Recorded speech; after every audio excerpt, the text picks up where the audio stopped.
Hello everyone and welcome back to another episode of the Kate Hamilton Health Podcast. So this is another solo one. As I promised, I'm going to try and do these short, snappy podcasts where I kind of share my thoughts and ideas around different areas of your healthy lifestyle. So in today's episode, we are going to talk a little bit about the most important habit for health, fitness and fat loss, which is sleep. And this might sound like an obvious one, but sleep really is the foundation of everything when it comes to fat loss, muscle gain, and being fit and healthy in general. And this tends to be the one that a lot of us struggle with. It tends to be the first thing to go when we get stressed. It tends to be the first one that declines when we get busy or when life gets exciting. We tend to not prioritize it as much as we really should, and it can kind of have that reputation of making us a boring person, but it really is the foundation of everything, no matter what your goals are. And when people come on board for coaching with myself and my coaches, one of the most important things we need to look at first is your sleep patterns and your sleep routine, I suppose, as well. So why is sleep so important on this journey? So I'm going to, obviously some of these are going to be a bit like, Kate, you're stating the fucking obvious, but then other things might be things that you might actually learn something you didn't know here, or you might be reminded of something that you've kind of forgotten. And now as you rethink it, you realize how actually important this is towards your goals. Okay. So lack of sleep can affect your hunger hormones. Okay. Lack of sleep can increase your ghrelin, which makes you feel hungry, and it can decrease leptin, which makes you feel full. Like, that's first off, you're fighting an uphill battle. If you're not getting enough sleep, you are going to be fighting hunger, which is an unnecessary way if you just got enough sleep and managed those hormones properly. Poor sleep can decrease your self-control and decision-making abilities when it comes to food, and it can increase your brain's reaction to food. Okay, so obviously we're a little bit emotional, we're a little bit less effective at making good balanced decisions when we're tired. That is no different when it comes to food. So obvious one there. Obviously, if you're absolutely knackered, you're more likely to reach for the packet of biscuits than if you actually are feeling well rested and in a good spot. Going to sleep earlier, like, this is probably a bit of a no shit Kate one, but like, I think it's important to note as well. Going to sleep earlier may help you avoid the late night snacking that often comes with staying up past your bedtime. So most people, when they talk to me about the uncontrollable eating and the going over their calories, if they're tracking calories, it usually happens when they're sitting down at night. It's the late night snacking. Go to bed earlier. Like, it might sound boring, it might sound difficult at first. When you realize how much of a difference that's going to make to how you feel, you'll start wanting to go to bed earlier. But getting to bed earlier is going to limit the amount of late night snacking. And that doesn't mean that you can't sit down for an hour and watch one episode of something and have the snacks that you've planned for. That's totally fine. But then treat yourself like you would your child. You know, like when I'm sending my 7-year-old to bed who doesn't want to go to bed and he's fighting with me about going to bed. Do that with yourself. Fight with yourself about going to bed, but stick to it. Just like you would let your 7-year-old sit there and eat nonstop before going to bed. You need to start kind of giving yourself that same kind of strict routine, if that makes sense. Also, think about the more late night snacking you're doing is going to make it harder for you to go to sleep, because you're going to have more sugar and salt in your system and your body's trying to break down the food just before you go to sleep. So it's going to be like a win-win when you start sorting that. Next one. Getting enough sleep will increase your motivation to be more active, and being physically active can also improve your sleep. So win-win. Yes, if you're well rested, you're more likely to actually want to go to the gym, to want to do your workout, to want to go for your walk, to want to go for your run. And the more active you are throughout the day, the more physically tired you're going to be, which means you're going to sleep better that following night as well. You know, if you're feeling like you're stuck in this bad cycle at the minute, this vicious cycle of not getting enough sleep, being tired, having poor habits throughout the day, which is leading to a bad night's sleep, and it's kind of going around in circles, breaking one little chain in this by being more physically active will make you more tired, which will then make your sleep increase, which will make you want to be more physically active. So you have to pick one thing to focus on. So if you're like, no matter what, I'm going to get my workout in, it's going to help you sleep better tonight. And then after you sleep better tonight, you're more likely to get another form of physical activity in the next day and start creating a new positive loop. Good sleeping habits will minimize stress and improve your mood, which makes this whole experience of getting fitter, getting healthier, losing weight, building muscle, whatever your goal is, it's going to make your whole experience much more positive if you are less stressed and if your mood is better. Because no matter what our circumstances are, we can only experience our circumstances through the lens of our mindset and how we see the world. So you cannot tackle stressful situations and you cannot see things in the best possible light without a good night's sleep. another huge reason to take it seriously. Good sleep habits will also lower your risk of health problems. And this is one I think we do forget. Like, remember, we are trying to be overall healthy people, and chronic lack of sleep can cause chronic illness, and it increases your risk of all types of chronic disease. And that is really, really important to remember, that it's not just a case of being tired and looking a little bit wrecked. You know, it comes down to your long-term health. The recommended amount is 7 to 9 hours sleep per night.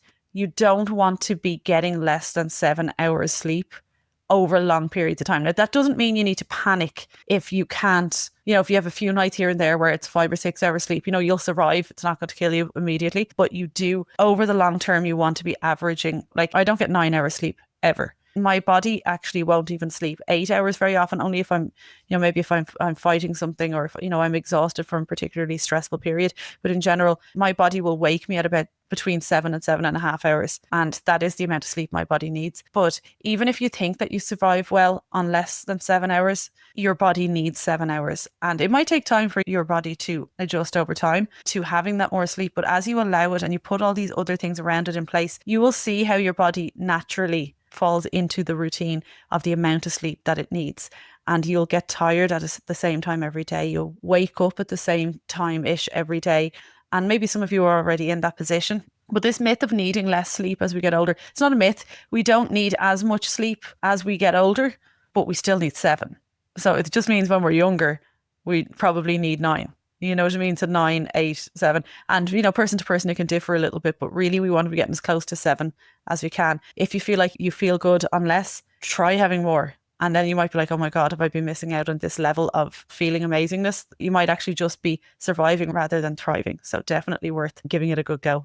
When it comes to actually optimizing your sleep, first of all, let me just say that I know some people are listening and like, Kate, fuck off. Like, I have a baby at home. My baby does not understand sleep optimization and wakes me every bloody hour or whatever. Look, I know that that's a temporary life situation that is a little bit out of your control. Similarly, if you're going through perimenopause, it can disrupt sleep. If you are going through either of these stages of life, you know how much that affects your mood. You know how much it affects your energy levels. You know how much it affects everything else in your life. So you're probably agreeing with everything I'm saying in relation to the importance of it. And you're like, but that's a whole lot of use to me right now. So what I'll say is, obviously, it's not about being perfect. I'm like, yes, you need 7 hours. You're like, fuck off, Kate, I can't get 7 hours. I'm lucky if I get 4 or 5. That's temporarily in your life. Your baby will eventually sleep. You will eventually get the right balance in place through your menopause journey where you will get sleeping again.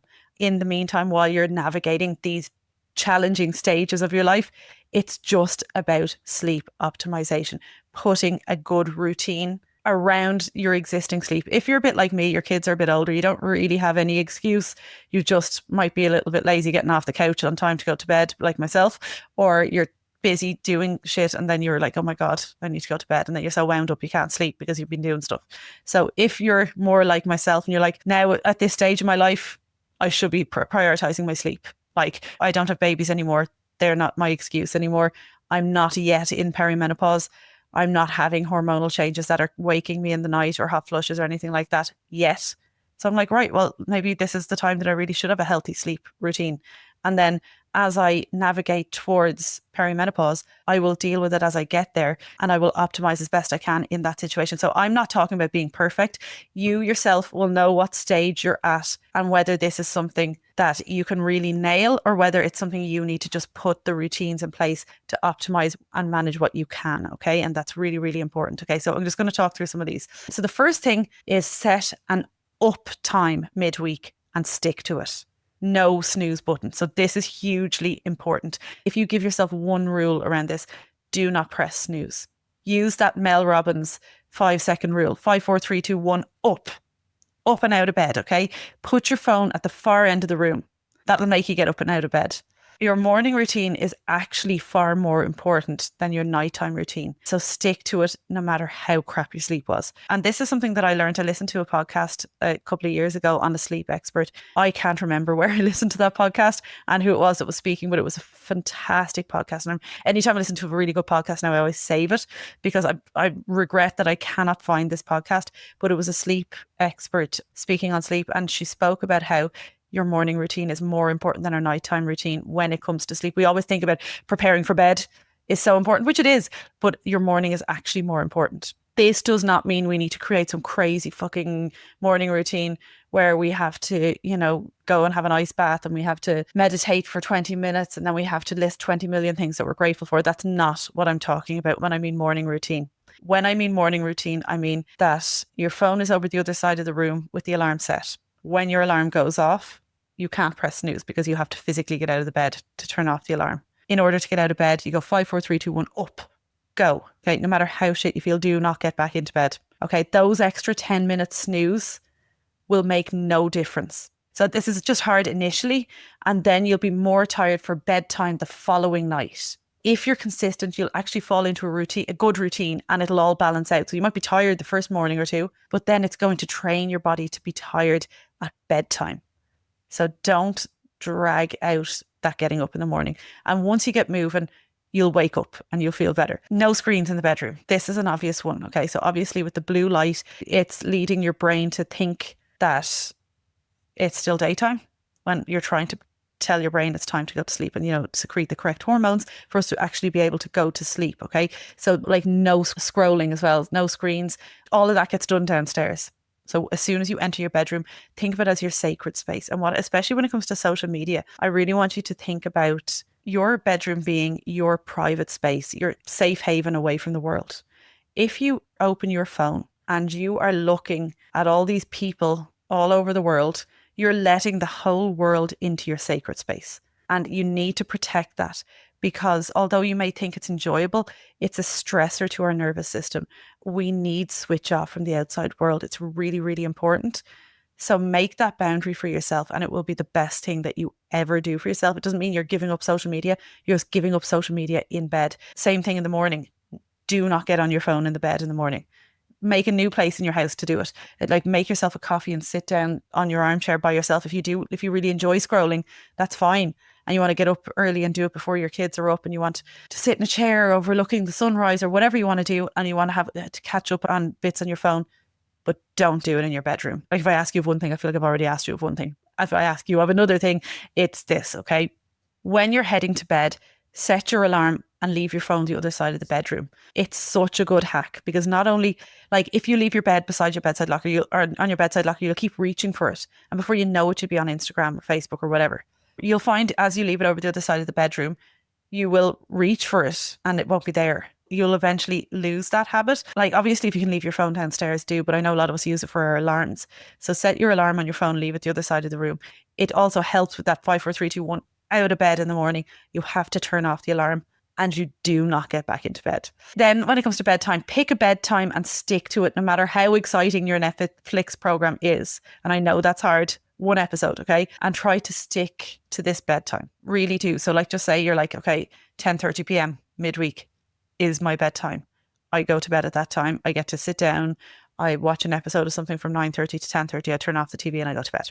Just, be strict with yourself. Like I said, like you would with your 7-year-old or your 10-year-old or whatever. Bedtime, okay? At the weekend, try and go no more than an hour or two over this. So like, if you go to bed at 10:30 midweek, like staying up till midnight or whatever at the weekend will be okay. Like maybe you need to get up at 6 o'clock midweek and then, you mightn't get up till 8 or 9 at the weekend or whatever. So, like it balances out that couple of hours.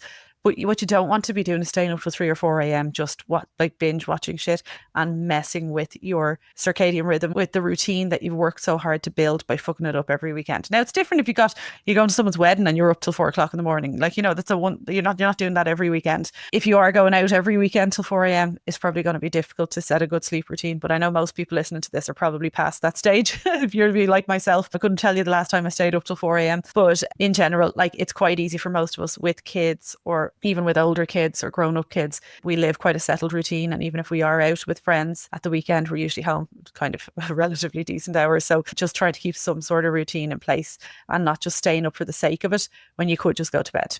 That doesn't mean that you have to leave a party early because, oh my God, my sleep routine. That's not what I'm talking about. I'm just talking about, the ordinary everyday days. Consistency is key with sleep, exactly as it is for fat loss. Okay, so we've got the bedtime. When you get into bed, read for 10 minutes. Now, don't listen to an audiobook on your phone, because then your phone's beside your bed. Audiobooks for when you're busy during the day or whatever, like a Kindle is fine because it doesn't have the blue light, or just an actual book. Read for 10 minutes. Now you can read for longer if you want, but 10 minutes is usually plenty to get most people wound down and ready to sleep. If at that stage you struggle to go to sleep, a guided meditation or a sleep story is also a nice option instead of, or as well as, reading. You'll find endless free ones on YouTube, but again, then we're going into the territory of going on your phone, but you can get the sleep story ready, leave your phone over the other side of the room so you can still hear it, and you listen to your sleep story or your meditation. You go to sleep. Now, if you want to subscribe to something, I highly recommend the Headspace app. There's another app called Calm as well, which are fantastic. Now, there's probably loads more apps now at this stage, but they're the ones that I'm familiar with, which will give you guided meditations and sleep stories. So you can like listen to a story going to sleep, and it's always got the relaxing music, and like it's hugely helpful to just kind of get out of your thoughts and give you something to focus on while you go to sleep. No caffeine in the evening, and try and have your water drank by dinner time. There's nothing worse than being woken needing to wee. And this is something like I always loved my cup of tea with my 2 little Freddo bars in the evening time. Now that as I'm kind of getting closer to 40, I've had to move that to earlier in the evening. I kind of have to have it just after dinner. I can't have it at 9 p.m. or anything anymore, because what will happen is I will be asleep for about an hour, 2 hours maybe, and I will wake needing to wee. Instead of being a normal person just getting up and going for a wee, I'll argue with myself for, I actually don't even know how long. I don't know whether I go back to sleep and then I wake up needing to wee again. And I kind of fight with myself, and I go, you're grand, Kate, go back to sleep. And I have this like back and forth, and it disturbs my sleep, this needing to wee, rather than being a normal person and just getting up and going to the fucking toilet. I'm like fighting with myself. So I'm like, my tea is actually disturbing my sleep. I also noticed that like the caffeine in tea used to never affect my sleep or affect my falling asleep, whereas now it does, and the sugar and the chocolate. So I've become a little bit more sensitive to this as I'm getting older. So I don't have caffeine in the evening anymore. Again, you'll know yourself in relation to caffeine, whether it affects your sleep or not. You can kind of make that decision. But if you're like, I find it hard to fall asleep at night, and you know that you're having a cup of tea at 8 or 9 p.m, try push it a little earlier, or go decaf. Like if you're like trying to drink 2 liters of water a day, you should have another pint of water to drink. Don't drink it just before bed. It's going to disturb your sleep. You know, maybe just start fresh again in the morning. But in the next day, try and get your water in a little bit earlier. Another point, alcohol. Alcohol is not your friend for so many reasons. But in relation to sleep, you may think it helps with your sleep, but this isn't sleep. So you might think, oh, geez, I had a great night's sleep. I had like 3 glasses of wine, slept like a baby. It's not sleep. If you have a fitness watch, have you ever looked at your resting heart rate after drinking? Even just 1 or 2 glasses, your heart rate spikes. Your body literally spends the whole night where it should be resting and restoring, trying to metabolize the alcohol. It's literally like, oh, this poison is in my system, no matter how little amount of it is, must break it down before it does anything else. And if, you know, you're having a few glasses before going to bed, that's what's happening when you're sleeping. Instead of your body resting and restoring and making sure it's really optimizing, that's what it's doing instead. And it's really, really important to note. So that's really all I kind of wanted to say on sleep, you know, to think about all of those points. And even if from listening to this, if you could take one thing from this, pick the thing that you're like, that's an easy first step here. I could do this. Out of all the things I said, whether it's the alcohol, whether it's the tea, whether it's the bedtime, whether it's the 5, 4, 3, 2, 1 up, whether it's the phone across the room. Obviously, I'd love over time if you could implement them all. But as I know all too well, it's not a good idea to change everything at once. So take it step by step. But please, please do take your sleep routine and the optimization of your sleep as serious as you possibly can. And regardless of whether there's babies, there's perimenopause, whatever's going on in relation to sleep, start and be patient with yourself. Everything's not going to be perfect straight away, and that's okay. It takes time, but you will notice a huge difference in your overall energy and your overall health as you start to put this routine in place. And then just one little quote just to finish on from Tom Roth, which says, sleep is an investment in the energy you need to be effective tomorrow. So think of sleep as an investment. It's in your future you. So every night, yes, you're recovering from the current day, but you're also preparing yourself for the day ahead. And as you know, with investments, over time, they really add up. And the same is true of sleep. Okay, so just make the most of it. Do your best. I hope you found this helpful. As always, if you did, please do share it with your friends in your WhatsApp groups, on your stories. Tag me if you do, and leave a comment if there's anything you would like to share in relation to the podcast.